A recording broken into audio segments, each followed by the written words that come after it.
Section 5 question number 31 में हमें क्या बोला गया है, state Gauss law in electrostatics so that with help of suitable figure that outward flux due to a point charge q in vacuum within Gaussian surface is independent of its size and shape। तो हमें simply Gauss law को बताना है और हमें जो point charge की वजह से जो इलेक्ट्रिक फ्लक्स निकलता है ये बताना है कि वो उसके साइज और शेप पे डिपेंड नहीं करता है। ठीक है, सबसे पहले गॉस लॉ इन इलेक्ट्रोस्टैटिक क्या होता है, ये EDS मतलब इलेक्ट्रिक फील्ड इनटू डिस्प्लेसमेंट, जिसे हम लिख सकते हैं charge upon epsilon not, Q upon epsilon not. Okay, इसे हम कैसे ड्राइव करेंगे ये भी देख लीजिए। तो डी फ्लक्स हो जाएगा EDS, ई को हम लिखते हैं KQ/R² इंटू, और जो आउटवर्ड ये यहाँ पे S जो है वो सरफेस है तो वो कितनी होगी 4πr²। ठीक है, ये एक स्पेयर हो जाएगा। ठीक है, जब इसे हम कट कर देंगे तो क्या बचा हमारे पास KQ 4π। ओके, के को हम लिख सकते हैं 1/4πε0 इंटू के इंटू क्यू इंटू 4π। तो यहाँ से हमें जो निकल के आया है वो आ गया है Q/ε0। ठीक है, अब जरा स्टेटमेंट देख लीजिए क्या है। According to the Gauss law the total flux linked with a closed surface is 1/ε0 time the charge enclosed by the enclosed surface. क्या बोला है कि गॉस लॉ हमें ये बताता है कि जो टोटल फ्लक्स निकलता है वो 1/0 टाइम्स होता है चार्ज का। ठीक है, और ये यहाँ पे हमने शो कर दिया है कि एक ये पहला जो स्पेयर है जिसकी रेडियस a है, दूसरे की 2a है, बट जो फ्लक्स है दोनों में से Q/ε0 ही निकलेगा। Hence flux is independent of its size and shape. तो हमने ये बता दिया। अब इसमें क्या बोला गया है इसके बी पार्ट में, in the figure there are 3 infinite long thin sheet having surface charge density 2 sigma -2 sigma plus sigma respectively, give the magnitude and direction of electric field at a point to the left of sheet of the charge density plus 2 sigma and the right of sheet of charge density। Okay, तो हमें simply क्या बताना है, देखिए ये diagram है। Okay, तो सबसे पहले इलेक्ट्रिक फील्ड क्या होगा, एक ही वजह से E1 प्लस E3 E2 मतलब तीनों का सम।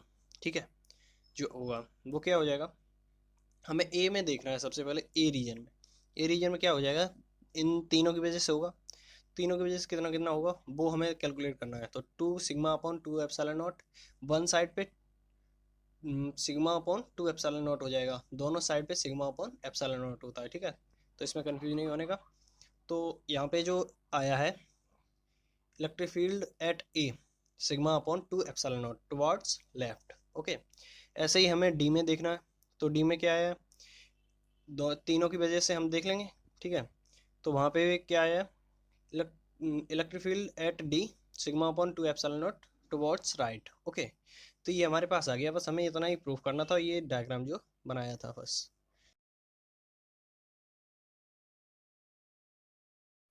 इसका एक और पार्ट भी है, तो और पार्ट में हमें क्या बोला गया है, define ideal electric dipole, give an example.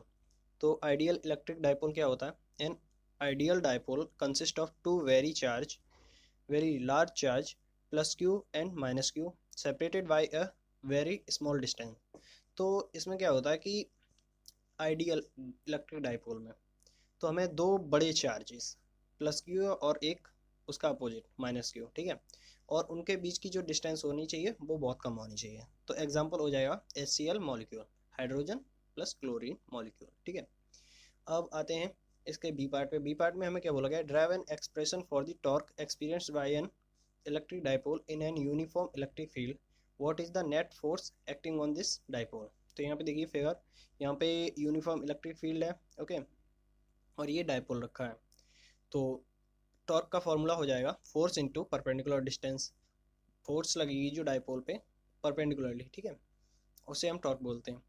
तो फोर्स को क्यू ई लिख सकते हैं, और जो परपेंडिकुलर डिस्टेंस है वो है 2a, और साइन थीटा इन दोनों के बीच का एंगल आ जाएगा क्योंकि यहाँ पे क्रॉस प्रोडक्ट था, साइन थीटा आ जाएगा। ठीक है, और हम चार्ज और 2a, चार्ज इनटू डिस्टेंस को हम p लिख सकते हैं, मूवमेंट। Okay, electric movement. तो क्या हो जाएगा, टॉर्क हो जाएगा PE साइन थीटा।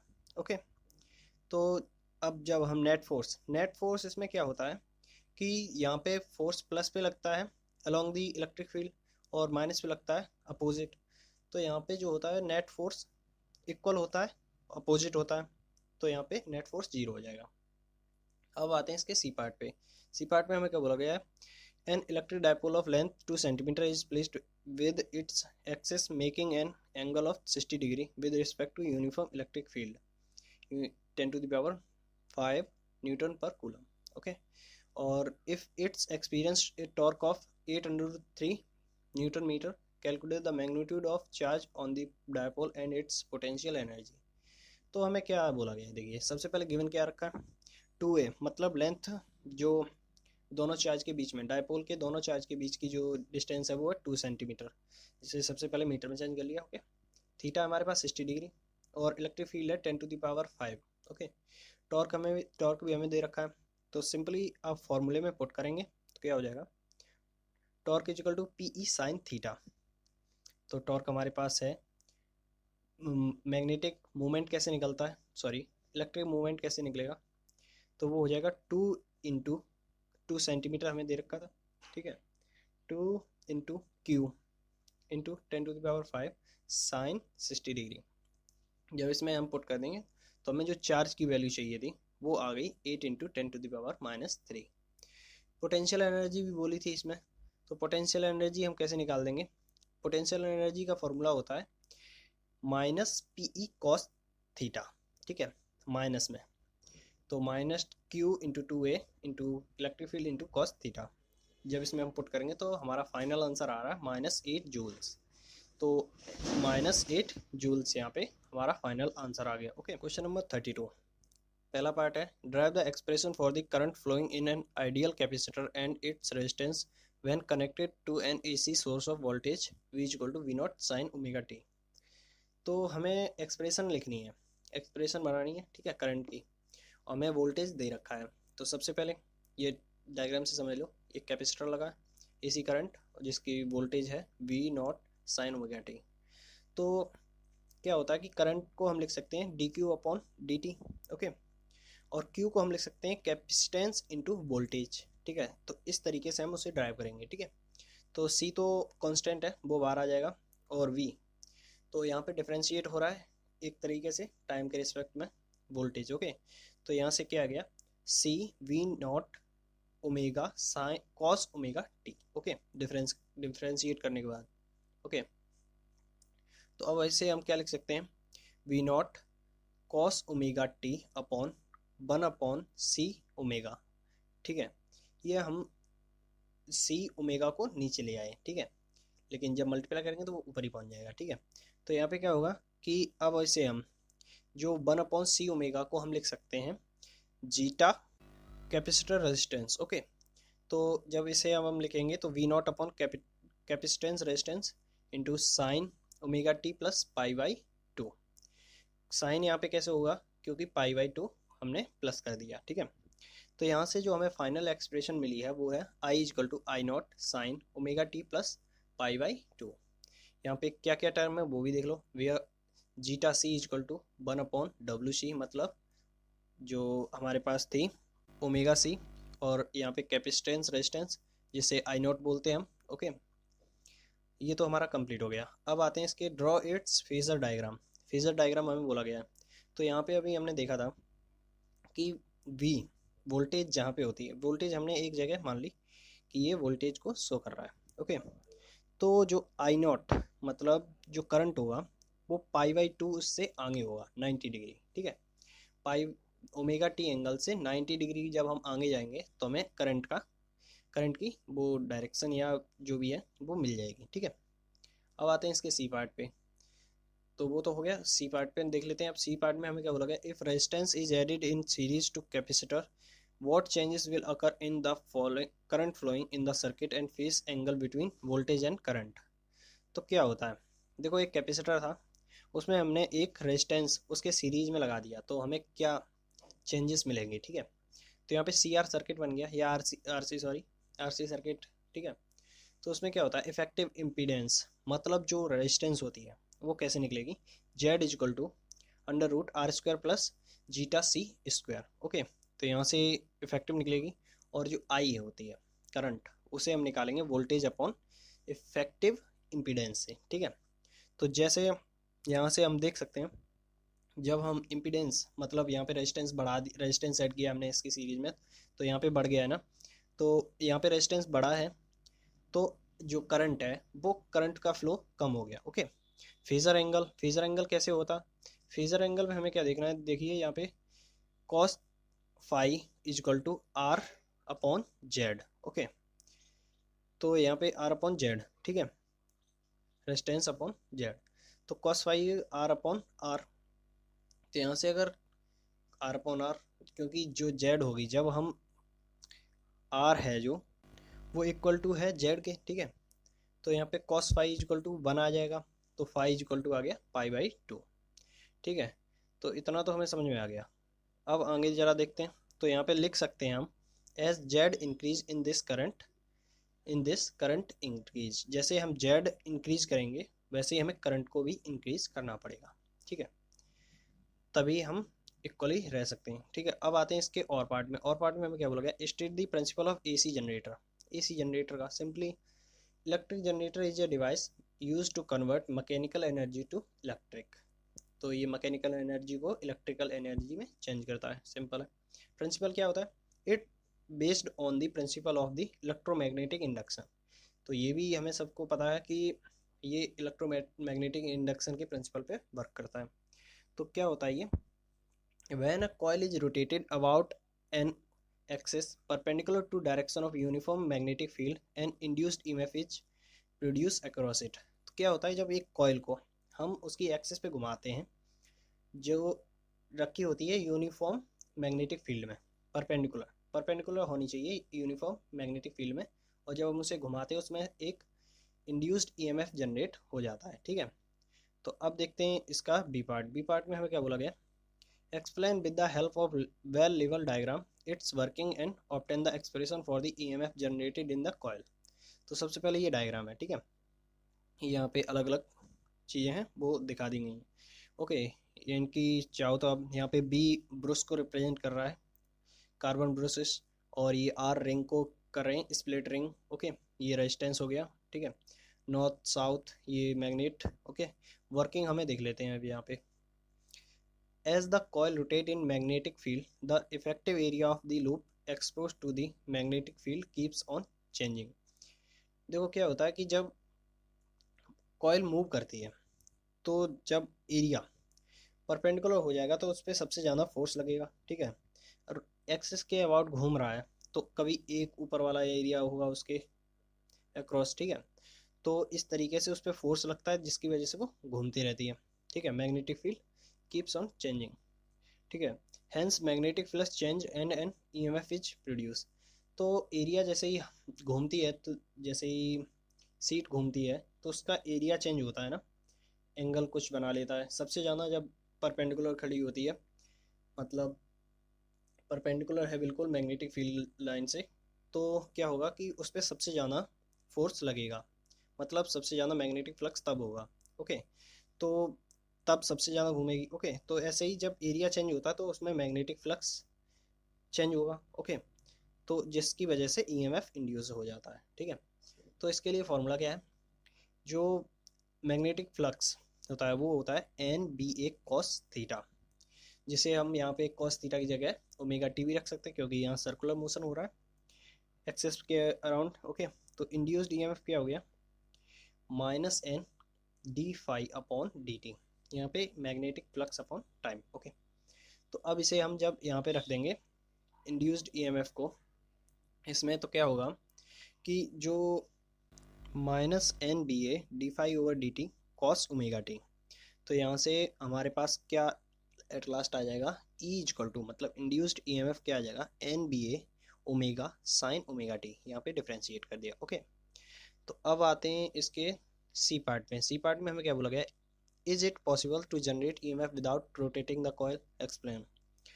कि इन्होंने ये पूछा गया कि अगर हम कॉइल को रोटेट ही ना करें तो क्या इंड्यूस्ड मतलब ईएमएफ इंड्यूस्ड हो सकता है, मतलब जनरेट हो सकता है।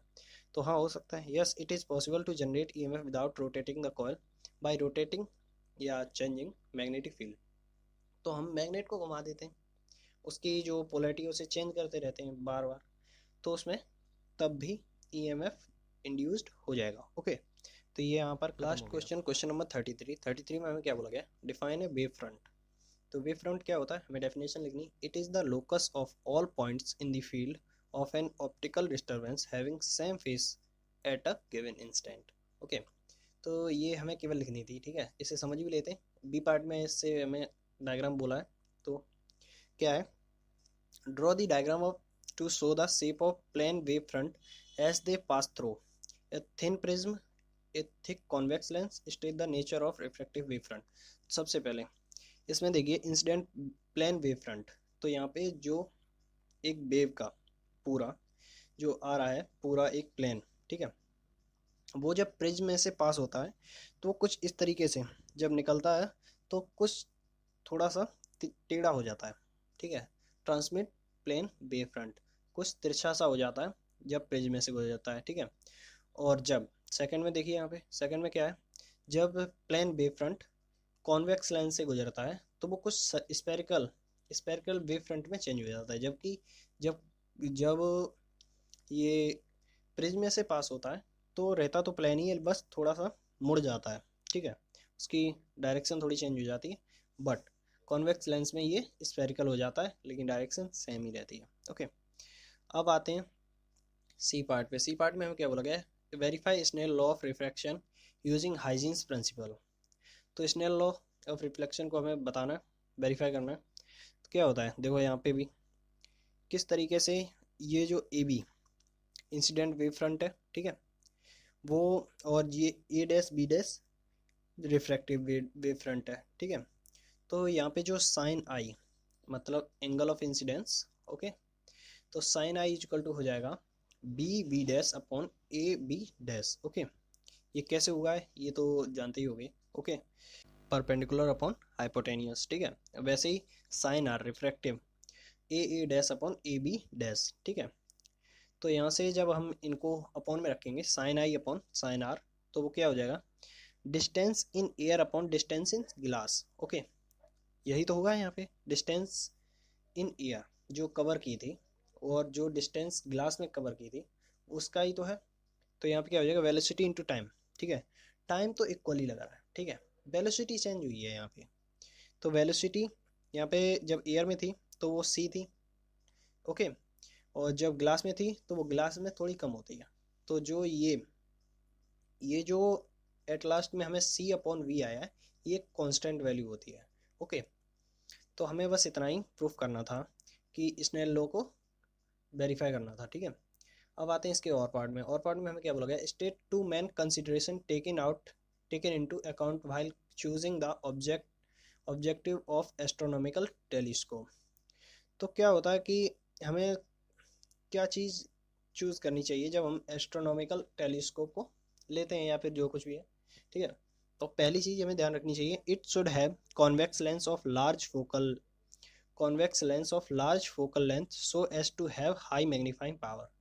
तो उसमें जो कॉन्वेक्स लेंस होता है जो वो बड़ी फोकल लेंथ का होना चाहिए, ठीक है, जिससे कि मैग्नीफाइंग पावर ज़्यादा होगी। ओके, सेकेंड चीज़ क्या है, it should have large aperture so as to have large light gathering power.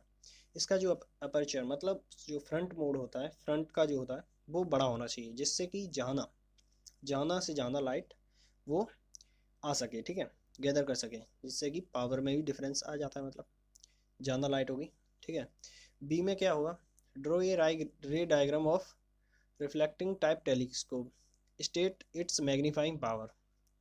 तो रिफ्लेक्टिंग टाइप टेलीस्कोप वो क्या होता है, जैसे अभी टेलीस्कोप था तो उसमें क्या होता है कि दो, एक जो फ्रंट होता है वो होता है कॉन्वेक्स लेंस, यहाँ पे क्या होता है, यहाँ पे थोड़ा उल्टा होता है। यहाँ पे क्या होता है कि मिरर का यूज होता है, ठीक है, कॉनकेव मिरर का और कॉन्वेक्स मिरर का। तो यहाँ पे क्या होता है, आई पीस पे जो होता है वहाँ पे एक लेंस लगा होता है, ठीक है। तो यहाँ पे कुछ इस प्रकार का डायग्राम बन जाएगा, ठीक है, रिफ्रैक्शन हो रहा है, यहाँ से आ रही है रेज और रिफ्लेक्ट होकर आंखों पे जा रही हैं, ठीक है। तो मैग्नीफाइंग पावर के लिए इसका जो फॉर्मूला होता है उसे याद कर लो, focal length of optical upon F E, eyepiece वाला, okay, bracket 1 plus F E focal length of eyepiece, okay, upon D, ठीक है। डी यहाँ पे लेंथ ऑफ टेलीस्कोप होती है, ओके। अब आते हैं इसके सी पार्ट पे। सी पार्ट में हमें क्या है, क्या बोला गया है, state the advantage of reflecting type telescope over the refracting type, okay. तो जो रिफ्लेक्टिंग टाइप टेलीस्कोप होते हैं वो, उसमें एडवांटेज क्या है, रिफ्रैक्टिंग मतलब जिसमें लेंस का यूज होता है उससे, उसमें क्या दिक्कत आती है जिससे कि हमें रिफ्लेक्टिंग से सॉल्व कर सकते हैं। तो एडवांटेज क्या है, as it use concave mirror as objective instead of an lens, it is free from chromatic aberration.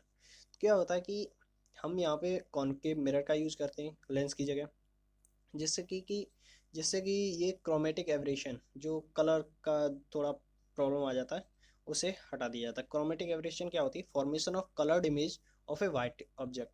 क्या होता है कि वाइट लाइट की जो रे आ रही हैं उससे वो कलर फॉर्मेशन कर लेता है, जो कि कॉनकेव मिरर से हट जाता है, ठीक है, उसमें नहीं होता है, लेंस में हो जाता है, ठीक है। अब आते हैं इसके सेकंड पार्ट में। सेकंड पॉइंट क्या हो जाएगा, due to large aperture of mirror used the reflecting telescope have large light gathering power. देखो क्या होता है, अपर्चर में जो मतलब फ्रंट का होता है, अगर हम वहाँ पे मिरर यूज करें तो हम बड़ा कर सकते हैं, बड़ा सा मिरर, लेकिन इतना बड़ा लेंस यूज नहीं कर सकते। लेंस इसलिए यूज नहीं कर सकते क्योंकि उसमें फोकल लेंथ में थोड़ी गड़बड़ी आ जाती है, ठीक है।